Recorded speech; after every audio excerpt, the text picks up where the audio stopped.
After she divorced her poor husband and emptied their $100 million joint account to marry her wealthy lover, the world called it the smartest move of her life. Cameras flashed at their wedding, headlines praised her as the woman who upgraded, and the man she once vowed to love was left in silence, stripped of fortune, dignity, and trust. But when she walked into the company she believed her new husband owned, ready to flaunt her victory and secure her place beside power, the sight that awaited her froze her smile midair. Her ex-husband was there, calm, confident, and surrounded by people who now called him Sir. The same man she humiliated now held the very keys to her future. But how did the poor husband she discarded rise to control the empire she thought she'd stolen? What did he discover after she emptied their $100 million account? And what did he do next that crushed her world forever? It began not in boardrooms or courtrooms, but in the small, bright kitchen of a Chicago suburb on a quiet morning that smelled of toast and betrayal. David Callahan sat at the counter, scrolling through the bank app he checked every Friday before his mortgage payment cleared. Numbers had always calmed him, steady, predictable, logical, but this time they moved like ghosts, recurring transfers, Ridgeview apartments, amounts that made no sense. The name Michael Reynolds appeared again and again beside the withdrawal notes. For a moment his thumb hovered above the screen, the sunlight catching the faint tremor in his hand. Upstairs, Laura hummed softly, her voice floating down the hallway like nothing in the world had changed. She walked in, radiant in her gym wear, kissed his cheek, and poured his coffee with mechanical affection. "Don't work too hard today," she said, the same line she'd said for years, and yet for the first time it sounded rehearsed. When she left, her perfume lingered like evidence. David sat there long after the door closed, staring at the screen till the reflection of his own eyes blurred with the numbers. Disbelief gave way to clarity. The man who had always chosen peace now understood silence could be sharper than rage. By noon he had called Alexis Vaughn, the forensic accountant he once helped through business school, and by nightfall the files arrived. Spreadsheets of deceit wearing the shape of love. Every transfer, every alias, every lease payment that traced back to Ridgeview Apartments and to Michael Reynolds, her business partner, and their family friend. He printed the documents, slid them into a plain folder labeled Tax 2024, and placed it beside the Christmas portrait on the mantel. The frozen smiles of a family that no longer existed. That night he whispered to himself, "Same place tomorrow." Not as threat, but as vow. Upstairs, Laura slept peacefully, unaware her empire was cracking beneath silk sheets. David watched her for a long moment, not with hatred, but with study. Betrayal had a sound, her slow breathing, steady and shallow. He memorized it. In the morning he brewed her coffee, kissed her forehead, and asked about her yoga plans. His voice as even as ever. She smiled, reassured by routine, never noticing the faint shadow of detachment behind his eyes. When she left again, he dialed Alexis to confirm timestamps, then called Maya Alvarez, a divorce attorney known for precision so cold it was called surgical. "You'll need 3 fronts," Maya said during their first meeting. "Financial, custodial, reputational." David didn't flinch. He signed the retainer before she finished her sentence. Back home, Laura prepared for a charity gala, the same gala where she'd boast about her upcoming investment with Michael. She ironed her dress while humming an old love song, oblivious to the envelope sliding under the door an hour later. Divorce petition.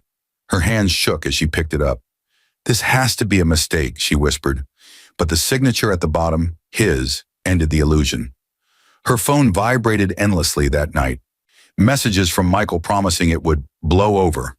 But David wasn't shouting, wasn't breaking. He was building. Maya had already frozen the joint accounts. The credit cards declined. The first domino fell quietly. At dawn, Laura drove to Ridgeview Apartments in panic. The doorman, polite and unbothered, greeted her as usual, unaware she was now under surveillance.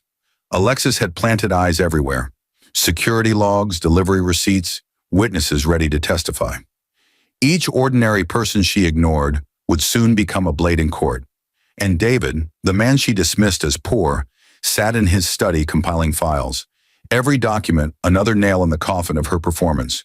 He didn't speak to her for 3 days. When she finally cornered him in the kitchen, demanding answers, he simply looked at her the way surgeons look at incisions before the first cut. "You'll understand everything soon," he said, his tone almost kind. That night she packed a small suitcase, calling Michael from the car. "He's calm," she whispered, her voice trembling. "Too calm." Michael laughed on the other end. "Then he's already broken." But when she reached the end of the driveway, David's silhouette stood in the window, motionless, watching her go. Not defeated, not pleading, only patient. In his world, silence was already speaking. The courthouse smelled faintly of varnish and nerves. Morning sunlight spilled through the tall glass panels, cutting across rows of polished benches where strangers waited to watch lives collapse behind polite procedure. Laura sat in the front row beside her attorney, fingers clasped too tightly around a designer clutch that matched nothing in her expression. The woman who once commanded rooms now stared at the double doors with the anticipation of someone about to face the ghost of her own making. When David entered, there was no trace of bitterness, only quiet command. He wore a simple gray suit, the kind that never fought for attention, yet the stillness in his gait made the entire courtroom seem to lower its volume. The judge greeted both counsels with professional indifference. To the court, it was another divorce between a restless wife and a patient man.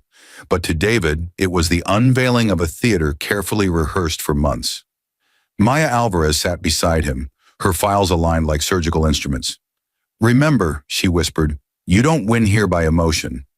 You win by evidence." David nodded once. He didn't need the reminder. Emotion had been burned out of him the moment he found the last transfer labeled Ridgeview Apt 406, M. Reynolds. Laura's lawyer rose first, painting a portrait of neglect and emotional absence. "My client," she began, her tone dripping with contrived sympathy, "was left unsupported while Mr. Callahan focused on his business ventures. Ignoring her emotional needs?" Maya interrupted smoothly. "Objection, Your Honor." "Relevance?" The judge motioned for brevity. The opposing counsel continued, undeterred, embellishing Laura's sacrifices, the long nights alone, the emotional distance, the years of unreciprocated devotion.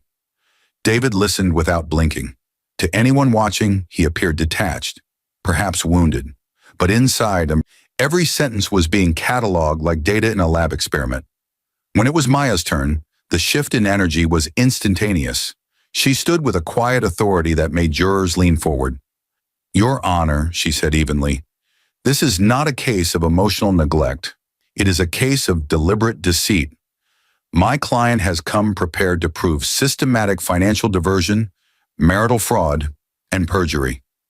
The words hung in the air like a slow clap before thunder. Laura's head jerked toward her lawyer, confusion etched in her expression. "What is she talking about?" she hissed under her breath. Maya opened the first folder. Exhibit A, recurring transfers from the joint account to Ridgeview Apartments under the name of Michael Reynolds. Exhibit B, recorded communications between Mrs. Callahan and Mr. Reynolds discussing rent coverage. Exhibit C, photographic evidence of the two entering said residence repeatedly between January and May. Each exhibit clicked onto the courtroom projector, one after another, while whispers rippled through the gallery. Laura's complexion drained. Her attorney objected, her voice quivering, but the judge's gavel silenced her. "Proceed," he ordered. David didn't look at Laura. He didn't need to. Her reflection trembled in the glass pane of the evidence screen. A woman watching her empire dissolve under fluorescent light. When Maya presented the next document, the air itself seemed to pause. Exhibit D, paternity petition, requested by my client following the discovery of genetic inconsistencies in medical records. A collective gasp swept through the room. Even the stenographer faltered for a beat. Laura's mouth opened, soundless, her eyes darting toward David for mercy she knew wouldn't come. Michael Reynolds sat in the back row, head lowered. His presence had been a rumor until that moment. The judge's gaze shifted to him. "Mr. Reynolds, you've been subpoenaed as a witness. Please step forward." Michael rose, every step heavier than the last. His polished image, watch, tailored suit, confident jawline, looked like theater props now. When he took the stand, Maya handed him a printed message. "Do you recognize this?" Michael swallowed. "Yes." "Could you read it for the record?" He hesitated, then obeyed. "You don't have to worry about the rent anymore, love. I'll cover it through our business account until David transfers next month." A murmur rippled across the courtroom like wind through dry leaves. "Your Honor," Maya said, "this message was sent from Mrs. Callahan's personal phone to Mr. Reynolds's residence 2 days before the first joint withdrawal." Laura buried her face in her hands. The sound of her sobs broke the sterile order of the room, yet no one moved to comfort her. Even her lawyer's eyes softened only with resignation. When the judge called for recess, reporters outside surged forward, their cameras flashing through the glass doors. But David remained seated. He closed his notebook slowly, stood, and adjusted his cufflinks. Maya leaned in. "This will go national." He nodded. "That's not my concern." "Then what is?" "Precision," he replied. "Everything must end where it began." As he walked past Laura, she reached out impulsively. "David, please, don't do this. We can talk. It's not what you think." He paused, just long enough for her to hope. Then he said quietly, "I know exactly what it is." Outside, the rain began, a soft drizzle that darkened the courthouse steps and mirrored the flash of headlines already spreading online. Corporate betrayal scandal, $100 million missing from Callahan Holdings account. By the time David reached his car, the city had begun to buzz with his name. To some, he was the betrayed husband. To others, a symbol of quiet revenge. But to David, it was simply data aligning. Every humiliation, every whisper, every false word from Laura had formed a pattern, and patterns were solvable. That night, he sat in his study under the low hum of a desk lamp. The same folder labeled Tax 2024 lay open, now joined by new files, new evidence, new strategy. He wasn't chasing closure anymore. He was constructing consequence. He picked up his pen and wrote 3 words on the first blank page. Phase 2 begins. The courthouse echoes faded into memory, but silence followed David home like a companion that finally understood him. The city lights stretched against the window pane, blinking through rain-slick glass as he sat alone at the kitchen table, staring at the steam rising from untouched coffee. Every sound, the refrigerator hum, the ticking clock, felt magnified in the absence of Laura's voice. For the first time, that quiet didn't wound him. It steadied him. He opened the old leather notebook he'd once used to track investments, its pages lined with numbers from a life built on trust. Tonight, he began rewriting it, not in figures, but in phases. Phase 1, exposure, completed. Phase 2, isolation, in motion. Phase 3, reconstruction, pending. His handwriting was precise, deliberate. Vengeance, he told himself, was not fury, it was design. The living room still carried traces of her perfume on the curtains, her framed degree on the wall, the faint indentation on the couch where she used to curl up pretending to read. He walked through the room slowly, collecting what remained of her presence. Each object went into a cardboard box, not to discard, but to archive. Proof mattered, feelings did not. When dawn pressed against the skyline, he drove to the lakeside pier where he and Laura had taken anniversary photos years ago. The wooden boards were slick from rain. He stood there remembering the night they first talked about forever, her in a red scarf, laughing about how money just finds the people who believe in it. Back then, he'd believed in her. Now, belief had evolved into clarity. People didn't change, they revealed. Across town, Laura's lawyer was already fielding calls from journalists, her mother calling in hysterics, Michael avoiding every reporter camped outside his office. Their panic formed its own symphony, a noise David refused to conduct. He returned to his office at Callahan Holdings, a mid-tier logistics firm that until a week ago had survived quietly under the radar. Now investors were calling, eager to support the man whose name trended across finance networks as the husband who fought back with evidence. He hadn't spoken to the press, hadn't given a single interview, and yet the silence had made him louder than any statement could. "Sir," his assistant said, entering hesitantly, "we received an offer from Bennett Holdings. They want to acquire your patents outright." David looked up, interest flickering. Bennett Holdings, The name triggered an old memory. Noah Bennett, a quiet inventor he once helped fund years earlier. He made a note to call. The interconnectedness of fortune never surprised him anymore. Betrayal, after all, traveled in circles. That night, rain returned, heavier this time. David drove without purpose through the outskirts of the city until he reached the old warehouse he used as storage during his expansion years. The key still fit. Inside, dust shimmered under the headlights as he opened crates of forgotten prototypes. Tracking devices, logistics sensors, patents half-finished because Laura once convinced him they weren't profitable enough. He brushed dust off a metallic plate engraved with his initials. Callahan Systems. The site reignited something older than vengeance. Vision. Back at home, he drafted an email to Alexis Vaughn and Maya Alvarez. Subject line, formation proposal. The body contained a single sentence. It's time to build something that can't be taken. Attached was a file named Aurora Tech Blueprint. As the message sent, thunder rolled through the distance, and his phone buzzed with an unfamiliar number. He let it ring twice before answering. David Callahan. The voice on the line was steady, professional. Mr. Callahan, my name is Mason Everett. I represent Calitech Ventures. A mutual contact, Miss Vaughn, suggested we speak. The name stirred faint recollection. Calitech, a new tech investment firm making quiet moves in Chicago's finance sector. What's your interest? Resurrection, Mason replied simply. You've been humiliated publicly, but handled it like a strategist. We're acquiring companies that value precision over drama. I believe you fit the description.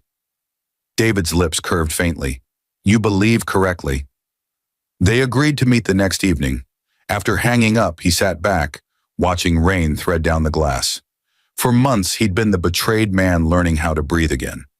Now, destiny seemed to be stitching him into a larger design. He thought of his father, a small-town accountant who used to say, when someone cheats you, son, don't burn the bridge. Own the river. At the time, it sounded poetic. Now it was tactical doctrine. Hours later, Laura sat in a hotel room across town, scrolling through news headlines that turned her name into scandal. Wife of betrayed investor accused of $100 million fraud. Her reflection stared back at her from the screen, makeup smudged, eyes hollow. Michael paced behind her, muttering about frozen accounts and subpoena notices.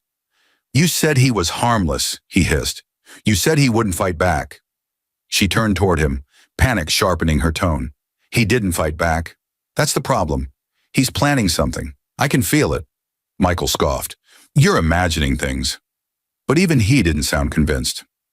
Back at the Callahan residence, the storm outside finally eased.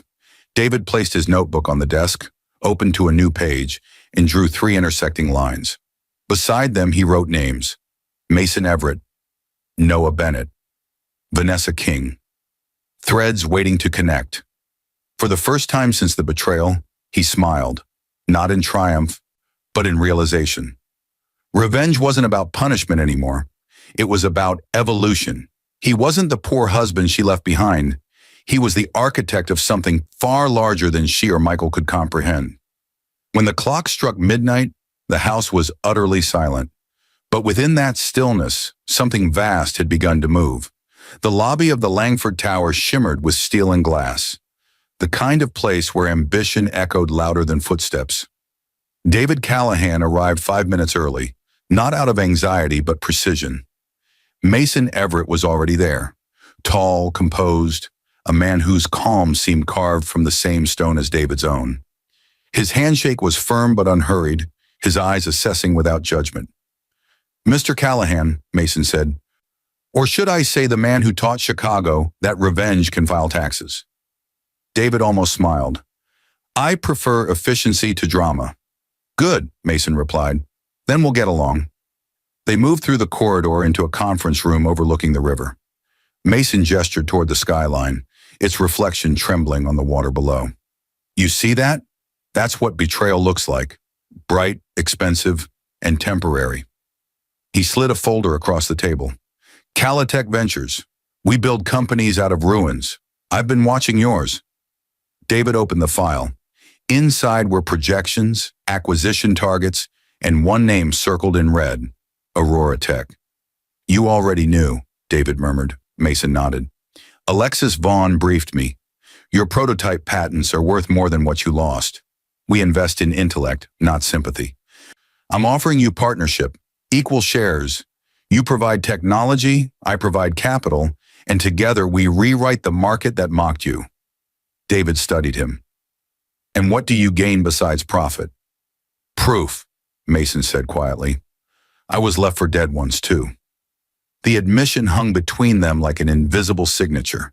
They understood each other instantly.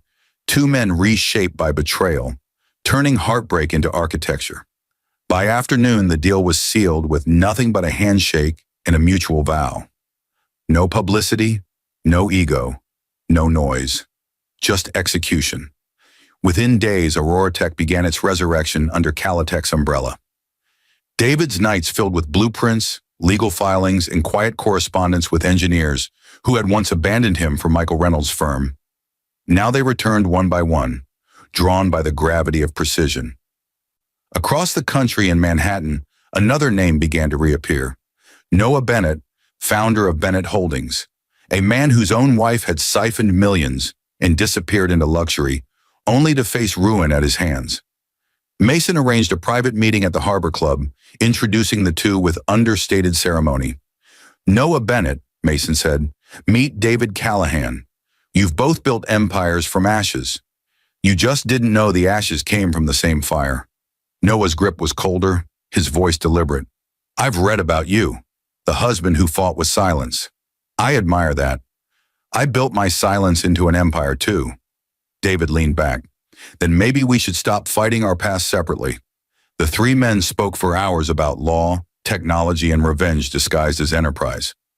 Their ideas overlapped like circuitry. David's logistics algorithms, Noah's acquisition network, Mason's venture capital skeleton. By midnight, they had drawn a blueprint on a napkin, a global consortium hidden behind subsidiaries, each designed to absorb and dismantle companies founded on greed. They called it the Stillwater Initiative, a nod to what all three believed, that the calmest water hides the deepest power. As Aurora Tech's headquarters took shape inside an abandoned textile plant, David supervised silently, watching engineers install servers and data lines beneath industrial lamps. Every flicker of light reminded him of nights when Laura mocked his ambition. You dream too small, David, she'd said.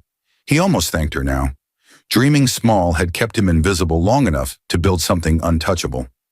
Mason handled investors with surgical charm, while Noah used his connections in Manhattan law circles to secure patents, offshore trusts, and shell holdings.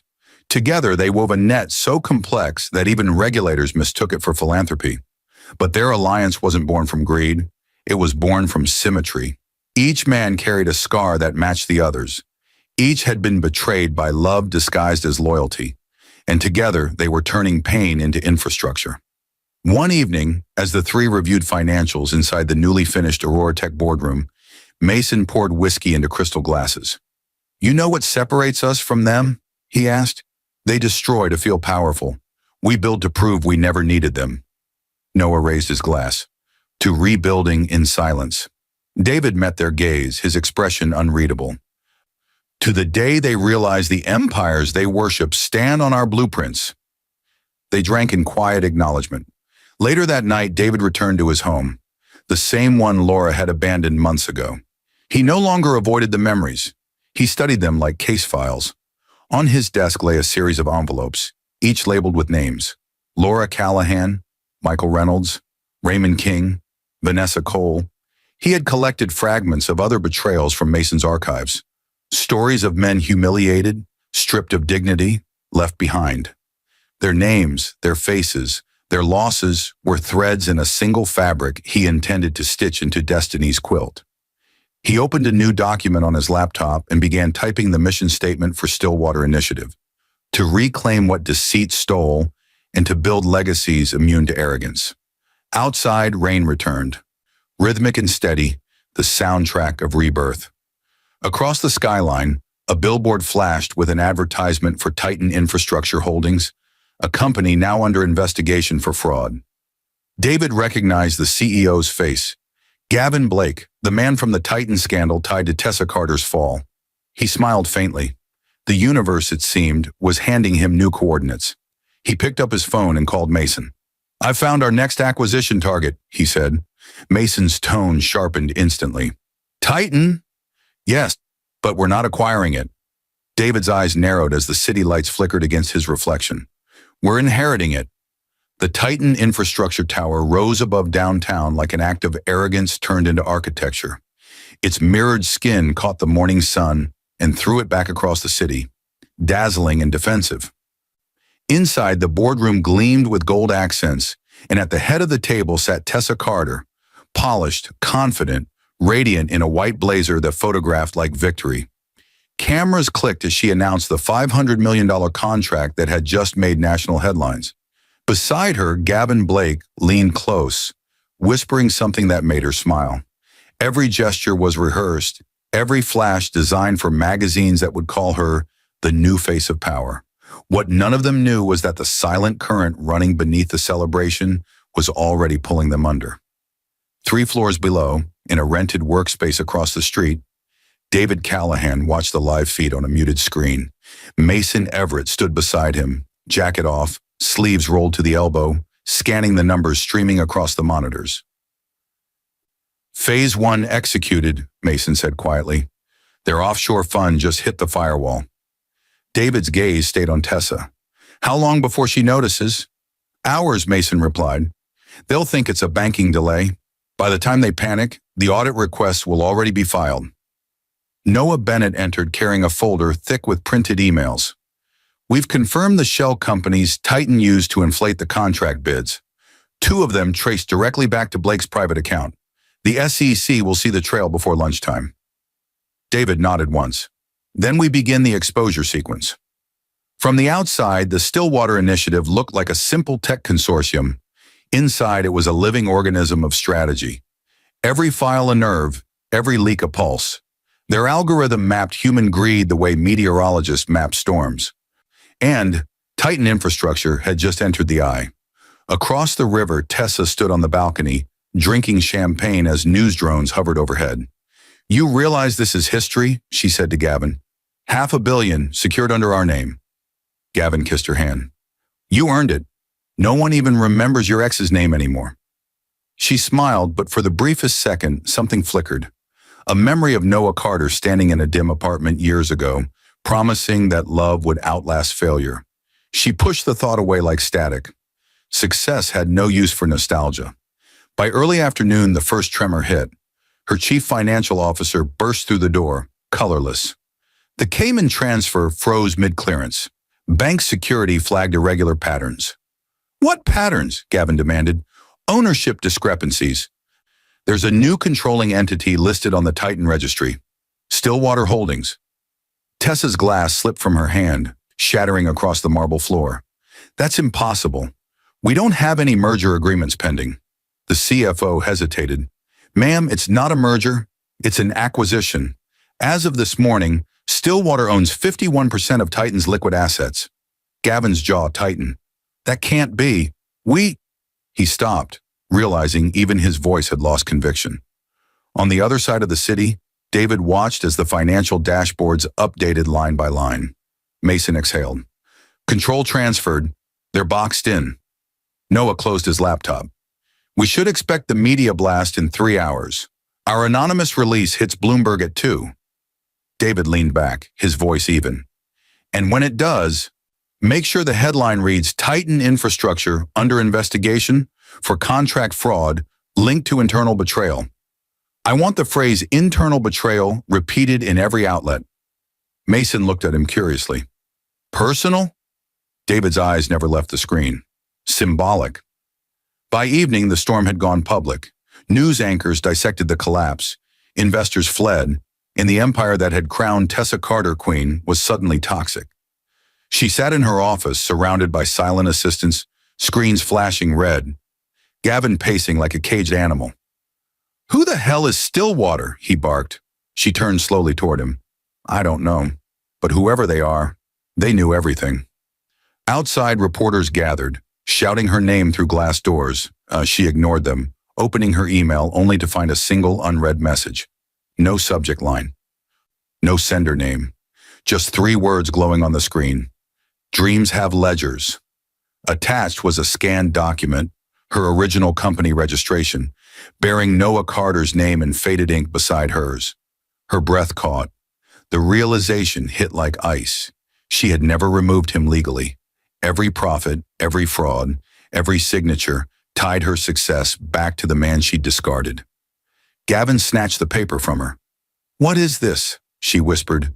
"The beginning of the end." At that exact moment, Mason's phone buzzed in the Stillwater office. He put it on speaker. The caller ID showed Tessa Carter. David said, "Answer it." Her voice came through sharp, panicked. "Who are you? What do you want?" Mason kept his tone neutral. "Justice has a strange way of collecting interest. You don't understand. Gavin handled the accounts, not me."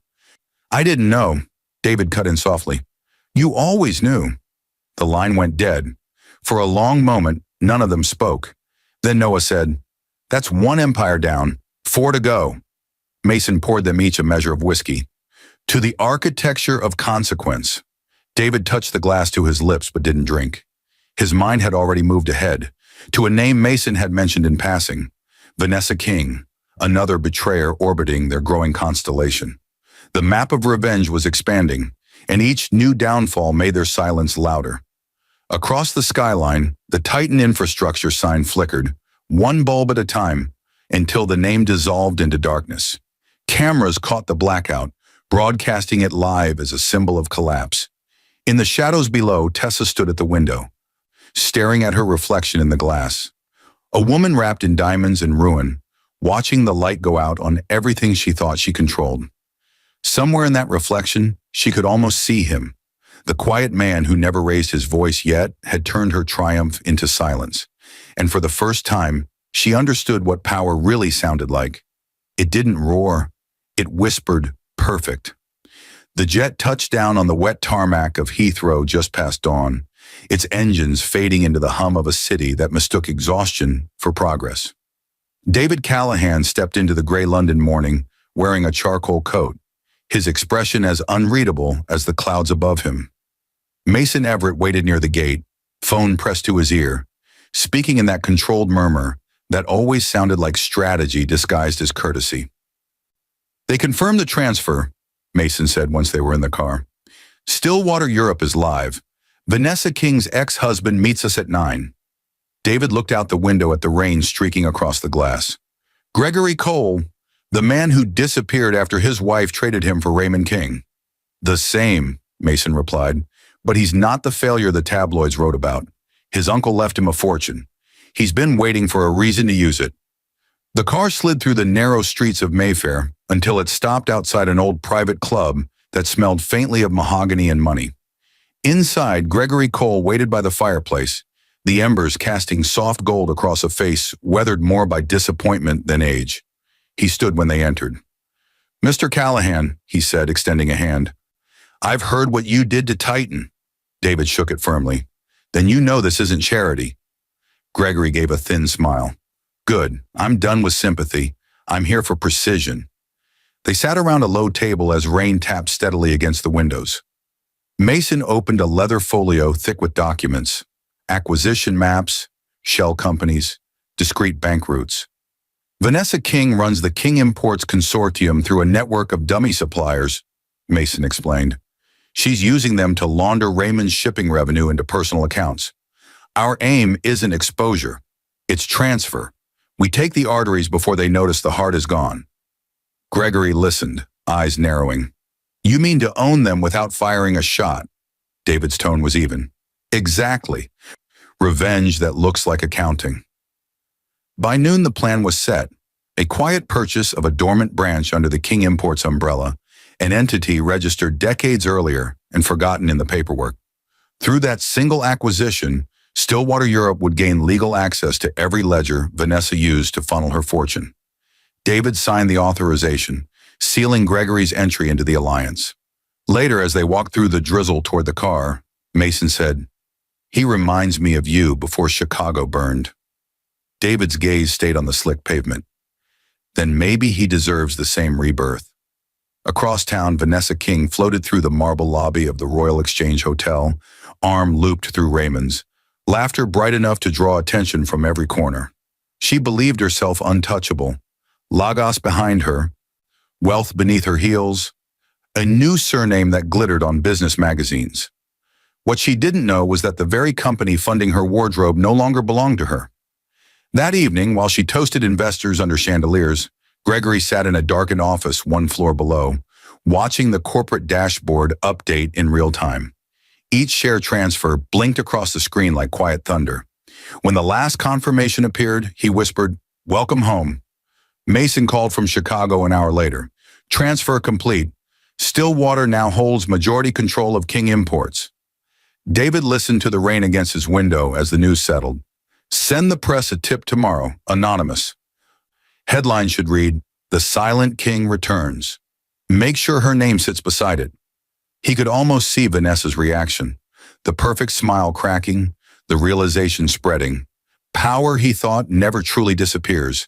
It just changes owners. In London, the revelation detonated quietly but thoroughly. By sunrise, the business pages buzzed with confusion. Mystery buyout topples King Empire. At breakfast, Vanessa's phone vibrated nonstop. "Who authorized this?" she shouted. Raymond scrolled through the filings, face pale. "It's legitimate. Every document stamped, every signature notarized. Someone beat us with our own paperwork." She threw the phone, glass shattering against the floor. "Find out who." Raymond's voice dropped to a whisper. "The registration agent says the buyer is a trust, Stillwater Europe." Her blood went cold. The same name from the Titan collapse, the same silence before destruction. For the first time in years, fear replaced arrogance. Meanwhile, in a quiet cafe near Hyde Park, Gregory met David for one final exchange. The rain had stopped. The air smelled of stone and renewal. "She called me this morning," Gregory said, sliding his phone across the table.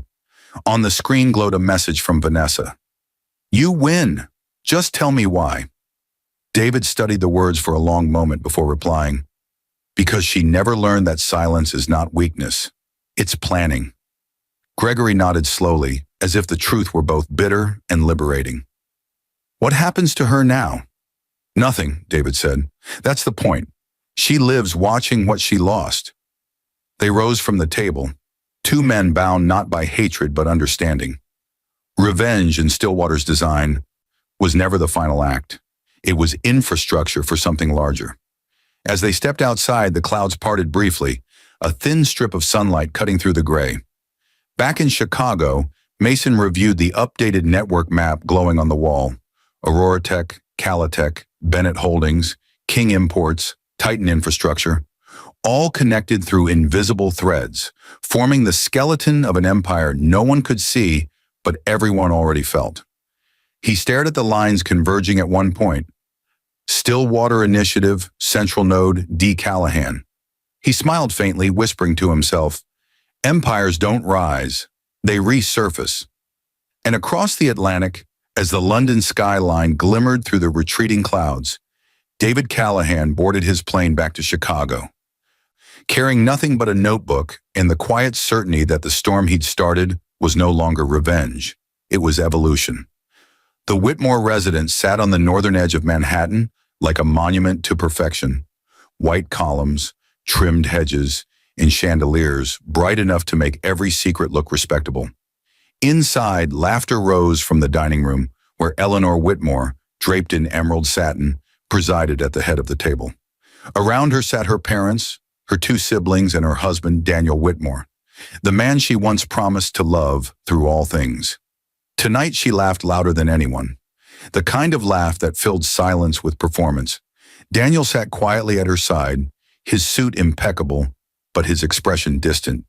The conversation danced around real estate, politics, and Eleanor's recent invitation to join the Whitmore Foundation board, a role she secured by convincing everyone she had outgrown her underachieving husband. "So, Daniel," her father said with polite condescension, carving his steak, "still working that automotive consulting business of yours?" "Yes, sir," Daniel replied evenly, "expanding into EV logistics this quarter." Eleanor's mother smiled thinly. "Oh, how modern." Eleanor reached for her wine, her voice dripping with false sympathy. "He's doing his best. But you know how startups are. Lots of dreams, little profit." The table chuckled. Daniel's hand tightened around his fork, but his eyes remained calm. He'd heard worse. Years ago, he might have argued, tried to prove himself. Now he simply observed. He had learned that silence unsettled arrogance faster than anger. The moment stretched until Eleanor, already tipsy with triumph, decided humiliation would taste better than dessert.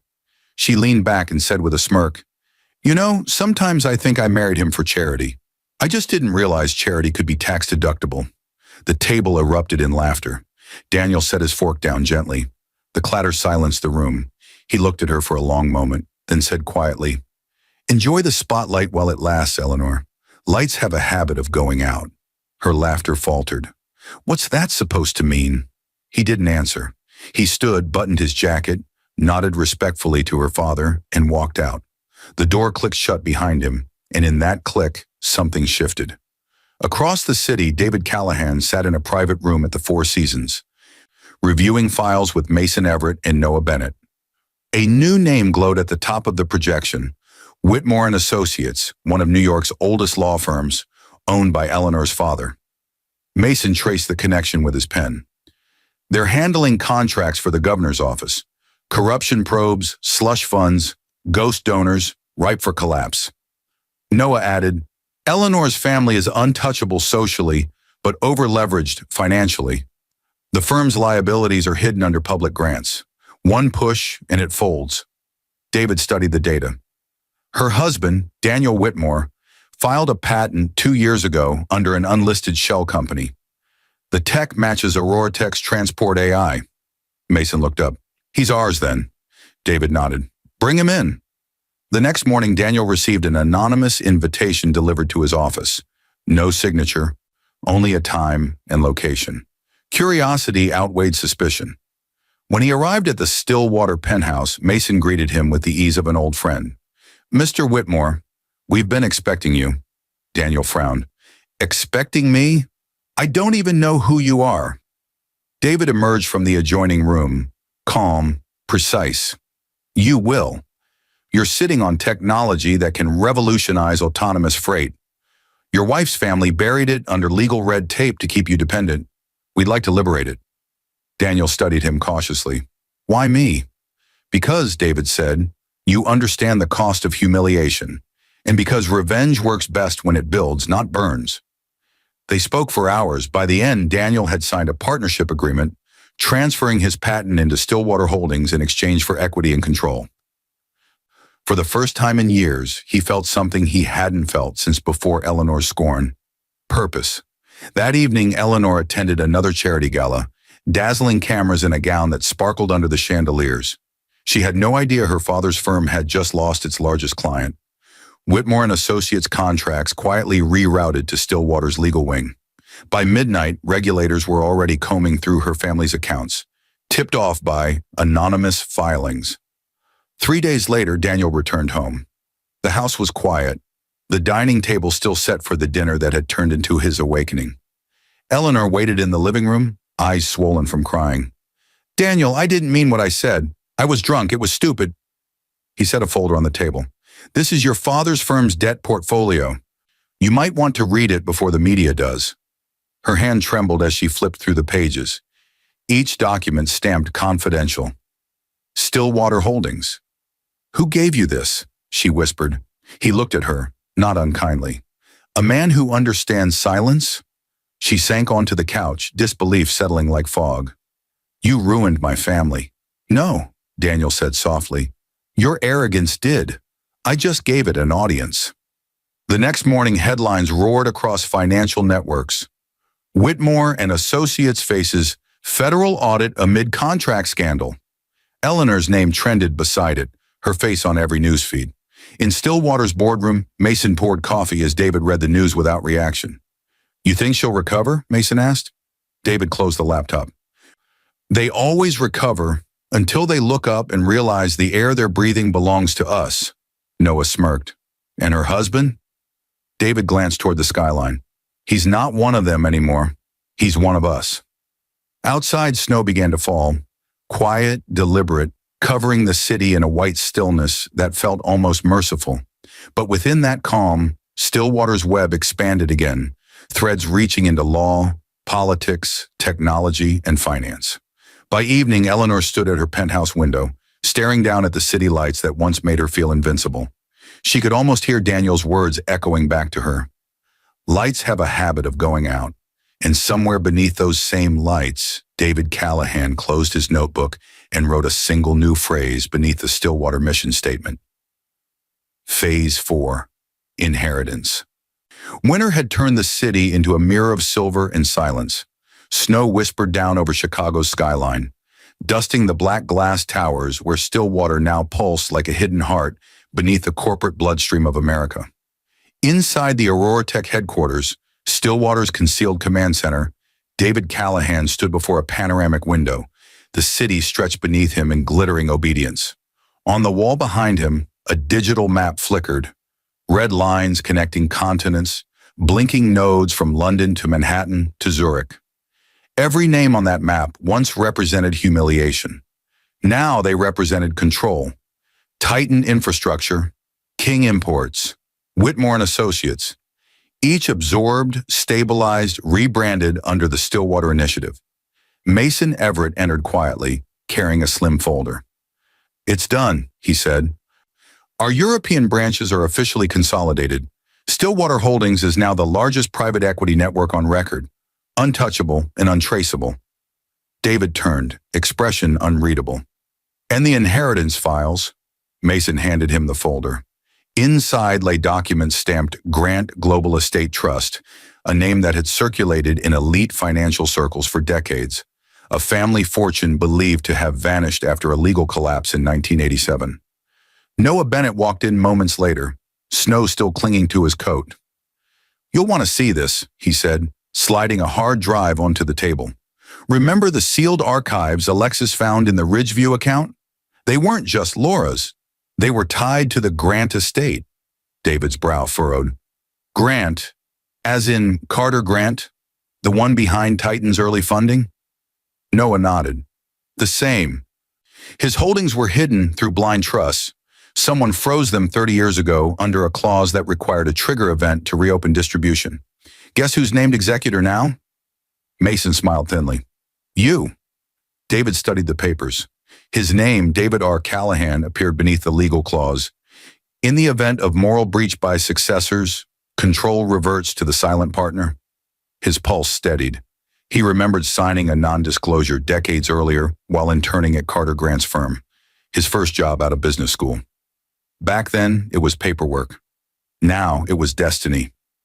Mason said quietly, "Phase 4 was never about ownership. It's about succession." David looked up. "We're not destroying legacies anymore. We're inheriting them." Noah poured 3 glasses of whiskey.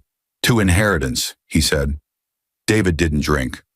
He stared at the city, his voice lower than the hum of the room. "No, to resurrection." Across the ocean in London, Vanessa King sat before her television, watching the news break. "Stillwater Initiative acquires remaining assets of Grant Holdings." The ticker scrolled beneath her frozen expression.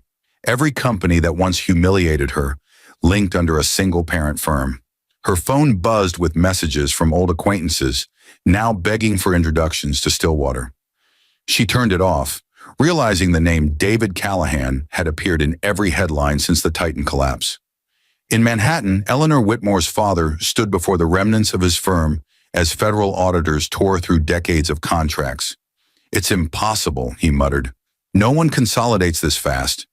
His associate replied grimly, "They didn't consolidate. They inherited."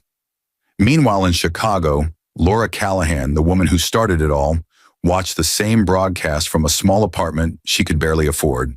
Her once glamorous life had reduced to quiet survival. The reporter's voice droned. "Stillwater Holdings now controls $1 trillion portfolio across finance, law, and technology.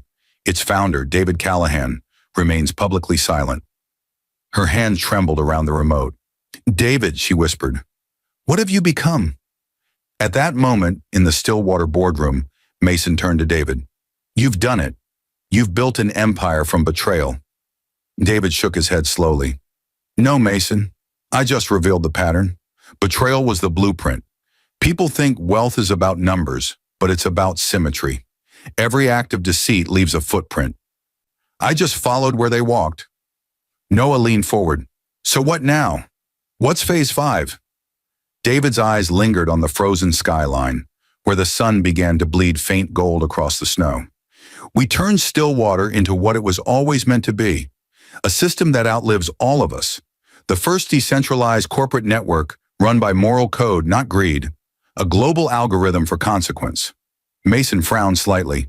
You're talking about replacing men with metrics. David's voice softened. No, I'm talking about teaching men to fear silence again.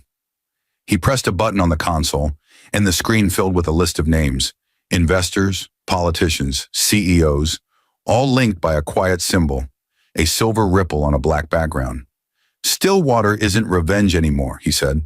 It's a mirror. Outside, the first snow began to melt, running in thin rivulets down the tower windows like the city itself was shedding something old. That night, alone in his office, David opened his notebook for the last time. The pages chronicled everything, from Laura's betrayal to the courtroom humiliation, the rise of Mason and Noah, the fall of Tessa, Vanessa, and Eleanor. At the bottom of the final page, he wrote, "Silence builds what noise destroys." He closed the book, set it inside a drawer, and turned off the light. Across continents, servers hummed to life as Stillwater systems began integrating, the culmination of every phase. Thousands of smaller companies woke under its control, millions of lives dependent on its unseen hand. At midnight, the city's power grid flickered. Every tower in the skyline went dark except one, Aurora Tech's. Its logo glowed silver against the night, a single ripple expanding outward, the signal of completion. Far below in the streets, Laura looked up at that glowing symbol, the emblem of the man she'd once called ordinary, and whispered through tears, "You won." But high above her, David Callahan didn't hear victory in the silence. He heard balance. He wasn't a man avenged. He was the equation fulfilled. And somewhere, deep inside Stillwater's system, a new file initialized on its own. Title, Phase 5, Redemption. The morning after the integration, Chicago awoke to a new world order, one so quietly executed that most of its citizens had no idea they now lived under Stillwater's invisible architecture. Banks ran smoother, logistics networks synchronized perfectly, and stock markets stabilized overnight. Journalists called it the calm revolution. Analysts praised Callahan efficiency, the algorithmic system now steering the global economy. But for David Callahan, peace did not sound like triumph. It sounded like static. He sat alone in his glass office as dawn bled across the skyline, the city glowing beneath his creation. For years, he'd dreamed of this moment, the silence after victory, the world finally bending toward balance. Yet the quiet felt heavier now, filled with the echoes of everyone he had dismantled to get here. Mason Everett entered, carrying a stack of reports. The launch stabilized overnight. No system failures, no leaks. Even governments are adopting Stillwater analytics. You realize what this means? You've just replaced politics with mathematics. David didn't look up. Mathematics doesn't forgive. It only balances. Mason frowned. You're not satisfied. I didn't build this to be satisfied, David said softly. I built it to understand what betrayal really teaches. Now I'm not sure I want the answer. Across the room, Noah Bennett leaned against the window, watching the sunrise reflect off the river. Answers don't matter anymore, he said. Only control. David turned to face him. Control is what started all of this. Everyone who fell, Laura, Tessa, Vanessa, Eleanor, they all thought control meant survival, but it only delayed consequence. We're no different if Stillwater forgets why it exists. Noah crossed his arms. And what exactly does it exist for? David's voice lowered. To make sure no one ever feels the kind of helplessness we felt. Not through rage, through order. A long silence stretched between them. Mason finally said, "There's something you need to see." He placed a tablet on the table and tapped a screen. The feed switched to a live press conference in New York. Eleanor Whitmore, dressed in black, addressing cameras with poise that only desperation could buy. We have uncovered documents proving that Stillwater Holdings has consolidated assets using forged authorization, she said, her voice trembling just enough to sound sincere. David Callahan built his empire on manipulation, not justice, and now the truth must come to light. Mason killed the feed. She's rallying the ones you destroyed. Tessa, Vanessa, even Laura. They're forming a coalition. Noah scoffed. Desperate women screaming for relevance. David shook his head. No, they're intelligent, wounded, and wounds unite faster than logic. This is how revolutions start.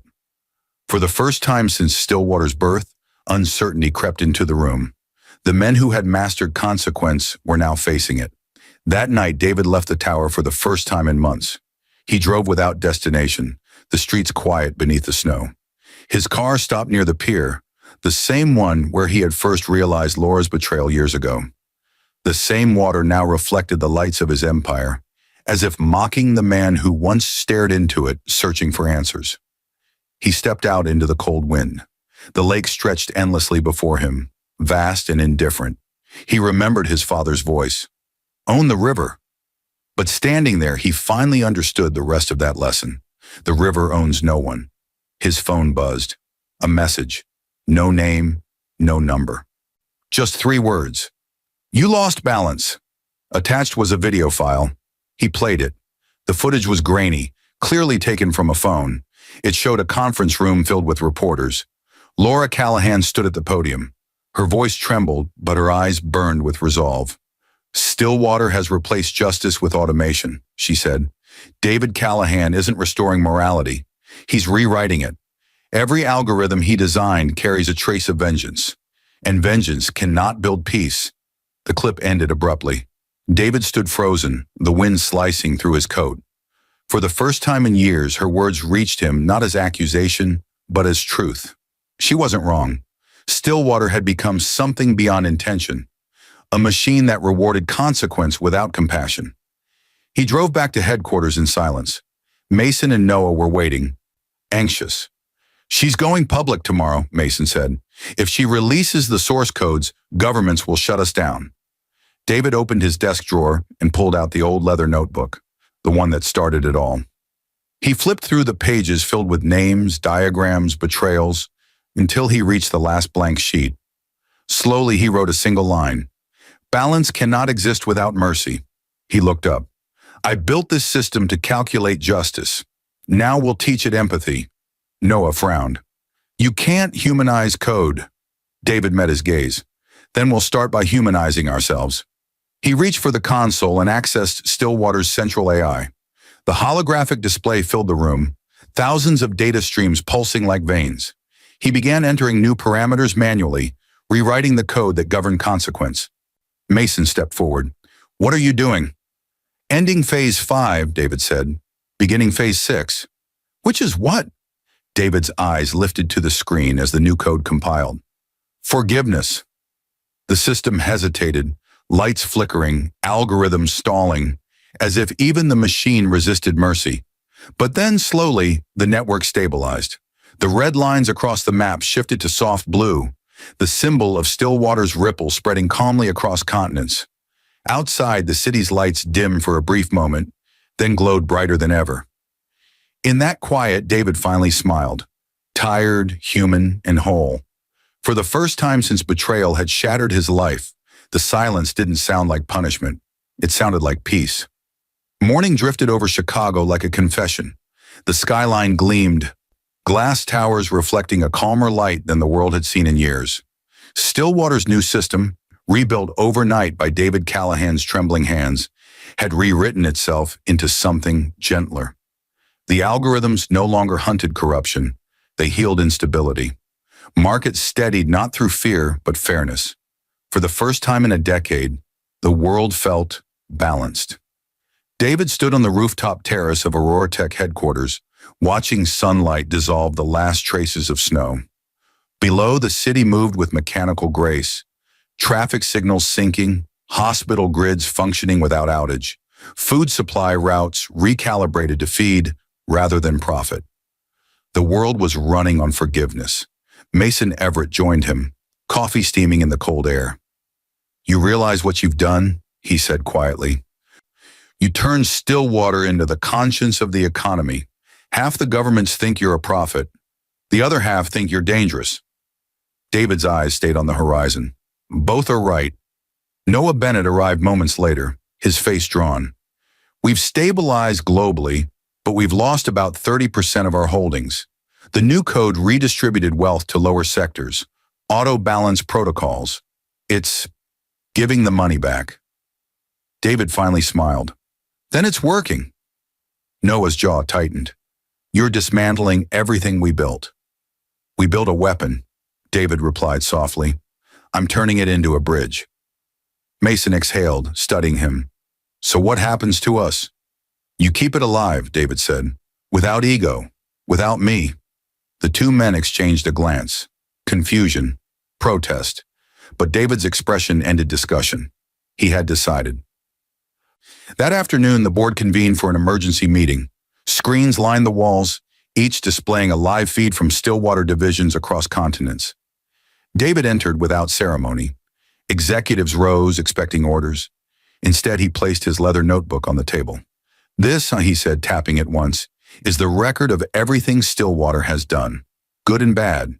Every deal, every downfall, every decision made in silence. I'm releasing it to the public." Gasps rippled through the room. Mason leaned forward. "David, that will destroy your reputation." "It will free it," he said simply. "Truth doesn't destroy what's real." He walked to the console and uploaded the entire archive to the open net. A progress bar crawled across the screen. 100%. Done. In seconds, billions of people gained access to Stillwater's hidden history, the betrayals avenged, the fortunes reclaimed, the humiliations avenged by patience instead of rage. It was both a confession and a manual. Reporters flooded the streets. The story dominated every network. Stillwater Files, the silence that rebuilt the world. Some called him a saint, others a tyrant seeking absolution. David watched from his office, unmoved. He had learned that legacy was never about being understood, only about being complete. Night fell. He dismissed security and stood alone. Lights dimmed, the hum of servers whispering like old ghosts. From the darkness came a familiar voice. "You always did love dramatics." Laura stood in the doorway, older, quieter, but her eyes still carried the same storm that once shattered him. She stepped forward, hesitant. "The world's calling you a savior." He smiled faintly. "They always do before they rewrite the story."